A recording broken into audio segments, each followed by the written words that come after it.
অপরিকল্পিত রাস্তা থাকার কারণে অসংখ্য মানুষ এ পর্যন্ত প্রাণ হারিয়েছেন।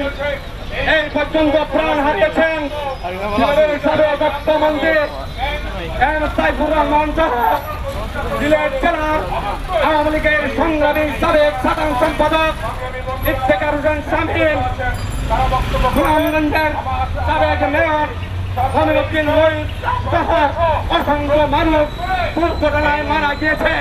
আমরা এই অবস্থায় আর থাকতে চাই না। আমরা সরকারের কাছে জোর দাবি জানাচ্ছি, শহীদ সাহেবের কিবরিয়ার মূল পরিকল্পনা অনুযায়ী ঢাকা সিলেট মহাসড়ক তার লেনে উন্নত করতে হবে। সিলেট বিভাগের মানুষদের বাঁচানোর জন্য এই অঞ্চলে যার মালের রক্ষার স্বার্থে আজকে তিনি এসে এই প্রেস ক্লাবের সামনে প্রতিবাদী কণ্ঠ নিয়ে দাঁড়িয়েছেন। আমরা রানবীর রাগিব আলীকে, ডক্টর রাগিব আলীকে স্বাগত জানাই এবং আজকের এই মহামানব বন্ধনে সভাপতিত্ব করিবেন রানবীর রাগিব আলী। আমরা এই মানববন্ধনের পরে বাংলাদেশের যোগাযোগ মন্ত্রণালয়ে আমাদের কথা নিয়ে স্মারকপত্র পেশ করব। সেই স্মারকপত্রেও সেই স্মারকলিপি দেশের নেতৃত্ব দিবেন রানবীর রাগিব আলী। আমরা কিছুক্ষণের মধ্যে আমরা আমাদের কাজ শুরু করেছি। ঢাকা শহর, ঢাকা সিলেট মহাসড়ক ডান লেনে উন্নত করো। ঢাকা সিলেট মহাসড়কে আর মৃত্যু চাই না। মহাসড়কে আর মৃত্যু ডান লেনে উন্নত করো। ঢাকা সিলেট মহাসড়ক, ঢাকা সিলেট মহাসড়ক ডান লেনে উন্নত করো। ঢাকা সিলেট মহাসড়ক। নেতৃবৃন্দ সহ এখন বক্তব্য রাখবেন অভিনব যুব ইউনিয়নের সংগ্রামী আহ্বায়ক জনাব সৈয়দ কামরুল হাসান। আমরা বাঁচতে চাই আমাদের সিলেট ঢাকা সিলেট মহাসড়ক 4 লেনে যে পূর্ব পরিকল্পনা ছিল সেখানে দুর্ঘটনা ঘটছে। আমরা আমাদের প্রান্তীয় ভাই বন্ধুদেরকে হারাচ্ছি। আমরা কারো হারাতে চাই না। আমরা সিলেটের মানুষ অত্যন্ত সহজ সরল। সিলেট বিভাগ উন্নয়ন পরিষদ কর্তৃক আজকের এই মানববন্ধনের আজকে যিনি নেতৃত্ব দিচ্ছেন তিনি উপমহাদেশের প্রখ্যাত দানবীর আলহাজ রাজীব আলী।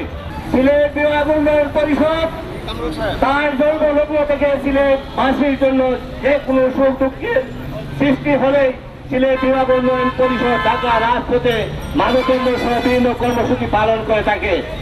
আমরা বিগত দিনে লক্ষ্য করেছি সেই মহাসড়ককে 2 লেনে করা হয়েছে। আমাদের দাবি হচ্ছে 4 লেনে উন্নত করা এবং মহাসড়কটিকে সুরক্ষিত করা, মহাসড়কে নিরাপত্তা বিধান করা।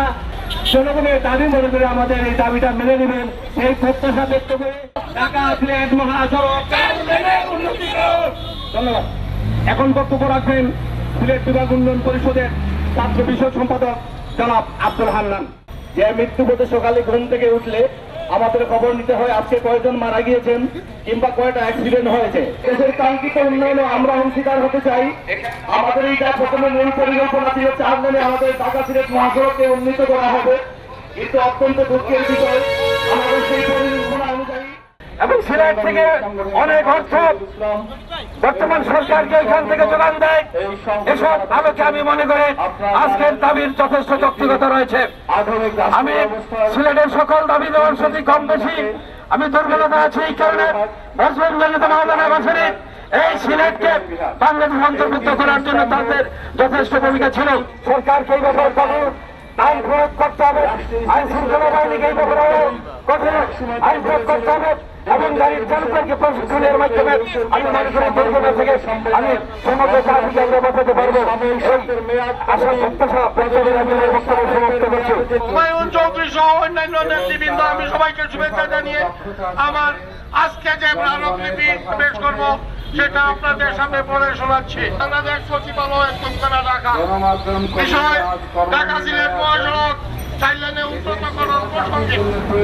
প্রিয় মহোদয়, আসসালামু আলাইকুম। আমরা ঢাকায় বসবাসকারী সিলেট বিভাগবাসী মানুষের বিভিন্ন সমস্যা, দাবি দেওয়া, গুরুজনকে ধারণ ও সিলেট বিভাগ উন্নয়নের ব্যাপারে নিজেরা সক্রিয় থেকে বিগত প্রায় 21 বছর যাবৎ কাজ করছি।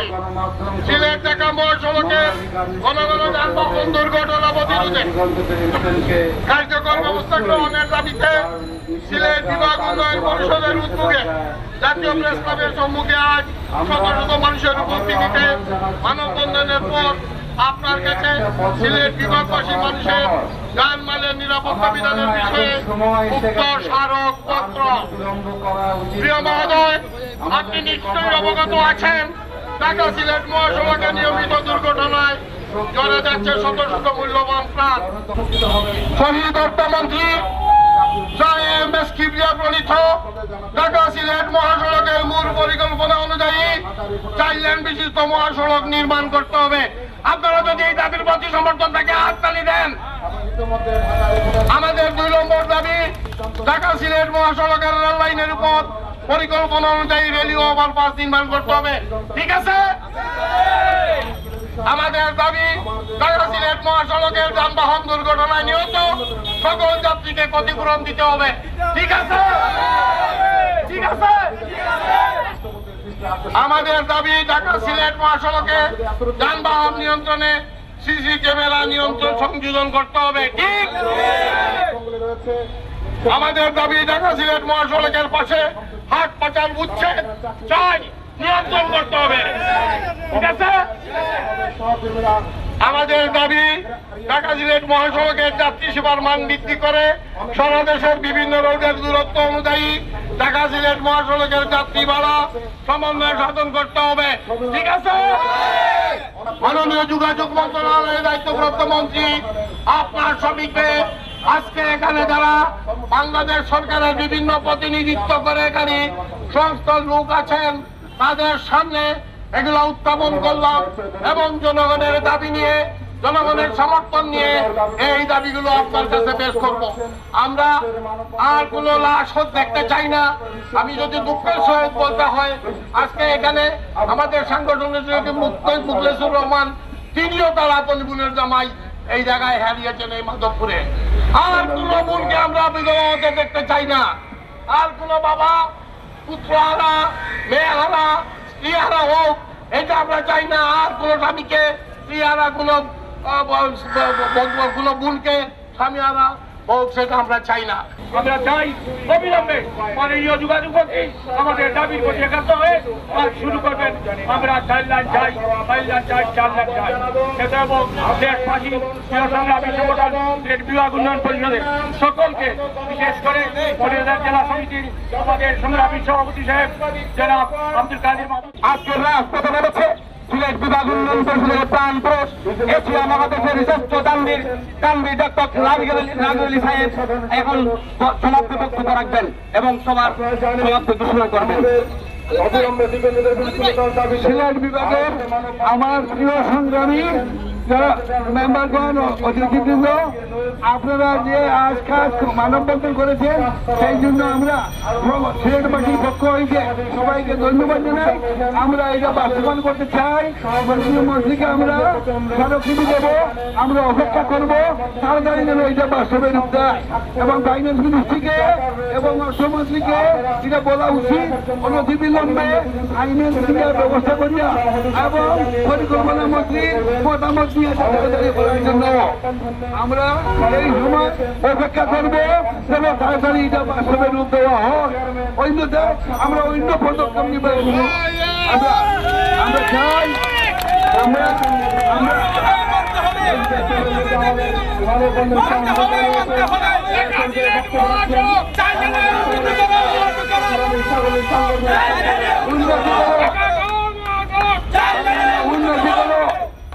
আচ্ছা, আমি এই আলাদা কিছু বলতে চাই না। আমরা যোগাযোগ মন্ত্রী সহ, ফাইন্যান্স মিনিস্ট্রি, অর্থ পরিকল্পনা মন্ত্রী সহ সহযোগিতা আমরা কামনা করছি। অনতিবিলম্বে এই ফাইন্যান্সের ভিতরে, এই বাজেটের মধ্যে এইটা পাস করার জন্য আমি বিনীত অনুরোধ জানাইছি সমগ্র সিলেট বিভাগের পক্ষ থেকে। আশা করি এইভাবে অন্যান্য জেলাও এইভাবে রাস্তাঘাটে অপরজন রয়ে গেছে, সেটার দাবিও আমরা উদ্ভাবন করতেছি এবং করবো। অনতিবিলম্বে আমি চাই সরকার এটা আগেই আসবেন, এটা বাস্তবায়িত করবেন, অন্য ব্যবস্থা গ্রহণ করবেন।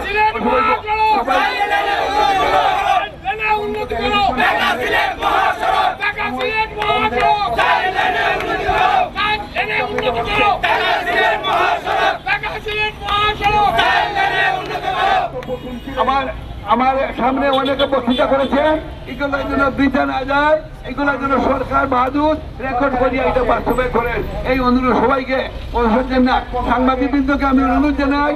আপনারা পত্রিকা মারফতে এটা সুন্দর পরিবেশে পরিবেশ করেন যেন জনসাধারণ এগুলো দেখতে পারে, আমরা মতামত গ্রহণ করতে পারি, তাদের সাহায্য আমরা করি। সবাইকে অসংখ্য ধন্যবাদ এবং আমরা আগামীতে অন্য পদক্ষেপ নিব। সবাইকে অসংখ্য ধন্যবাদ জানাই আমার প্রাণ প্রিয় সিলেটবাসীকে এবং সিলেট উন্নয়ন পরিষদের সবাইকে ধন্যবাদ জানাই আমার বক্তব্য শেষ করছি।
করুন।